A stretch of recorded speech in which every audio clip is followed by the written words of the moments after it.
Take a look at this picture I'm drawing. Try to take a guess at what it is. Have you figured it out yet? If not, it's a classroom, and here's our instructor. Let's call her Tina.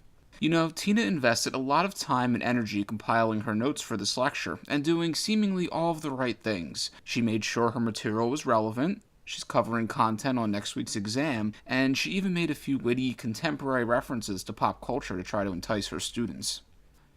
Surely her students are engaged in the lecture, right? Let's take a look.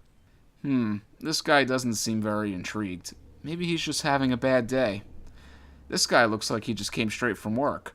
Maybe it was a particularly stressful day at the office and he just can't focus tonight.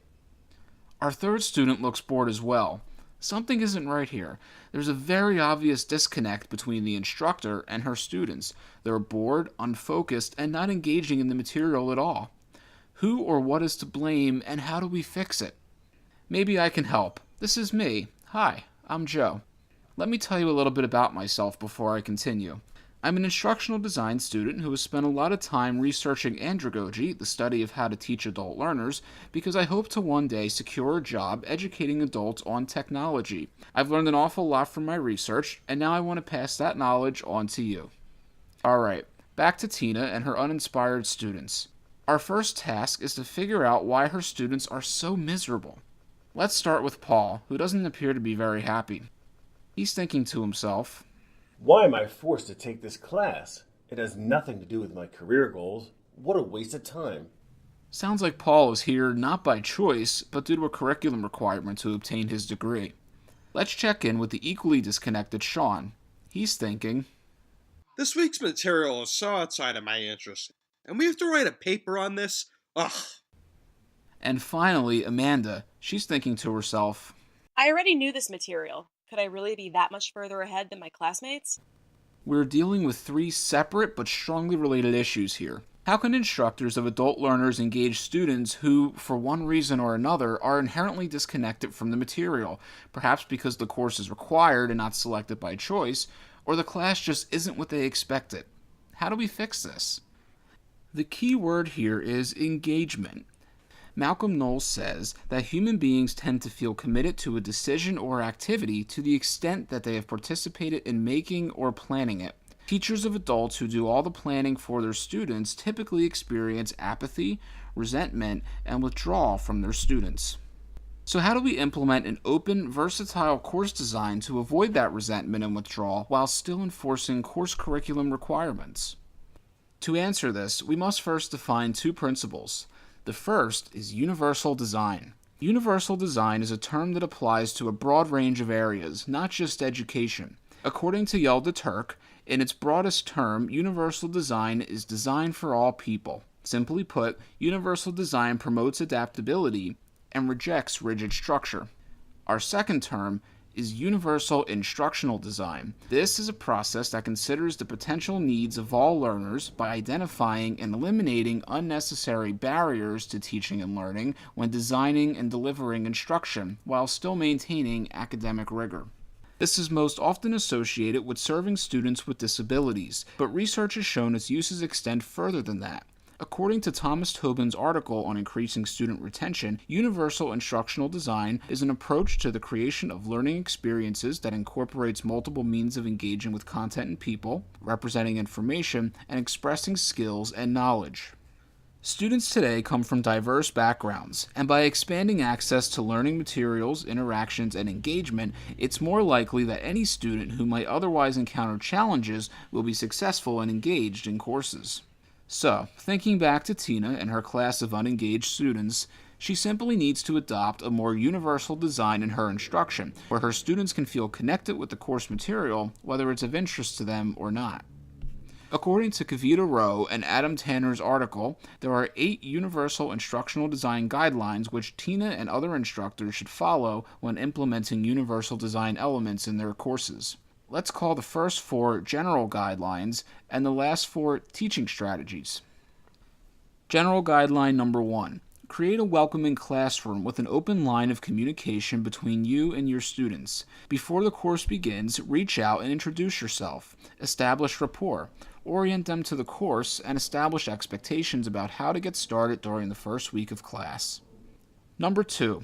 Determine essential components of a course. List core objectives in your syllabus so students know what they should be learning each week. This transparency will help students set goals and identify if they're on track and keeping pace with the class. Number 3. Communicate clear expectations with a simple syllabus, clear grading policies, and rubrics for major assignments. Number 4.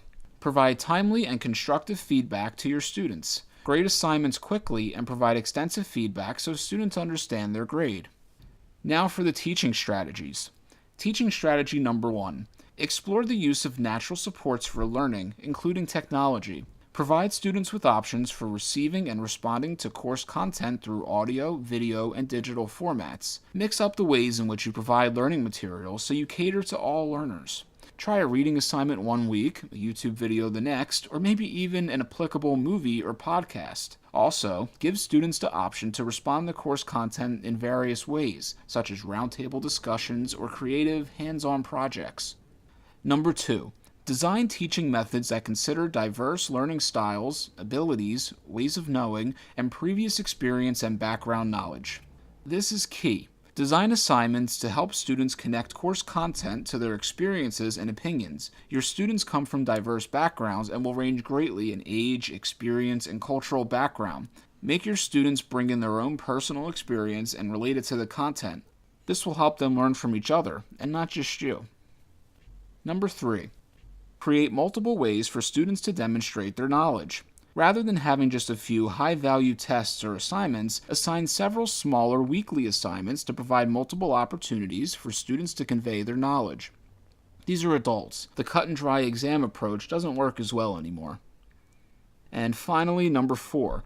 Promote interaction among and between faculty and students. This is self-explanatory. Your students are your colleagues and your peers now. Interact with them as such and establish a relationship where you learn from each other rather than a one-way teacher-student relationship. So, now that you've learned a bit about universal design, universal instructional design, and guidelines to implementing them, let's reconstruct Tina's class.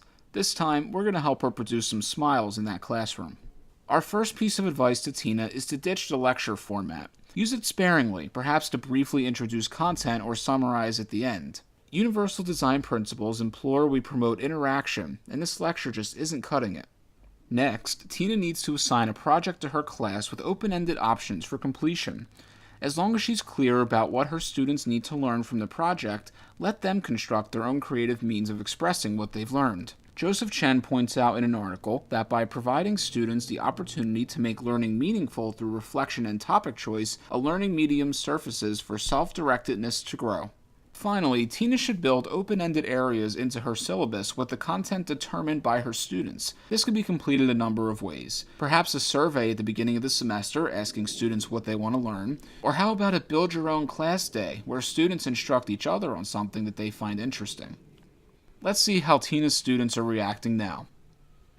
Paul sure seems to be in better spirits. Wow, I never thought you'd find a way to make this material relevant to my career. Nice! How about Sean? Who knew I could be interested in this stuff? I'm glad I had the chance to play a role in how I learned it. And Amanda? I knew this stuff, but these open-ended projects have really helped me think about the material in new ways. Tina must be feeling pretty good about herself now. It must be refreshing to look out at a group of inspired, engaged students. And there you have it, a first-hand experience on how implementing universal design principles in your classroom can help your students succeed, regardless of their initial interest in the material.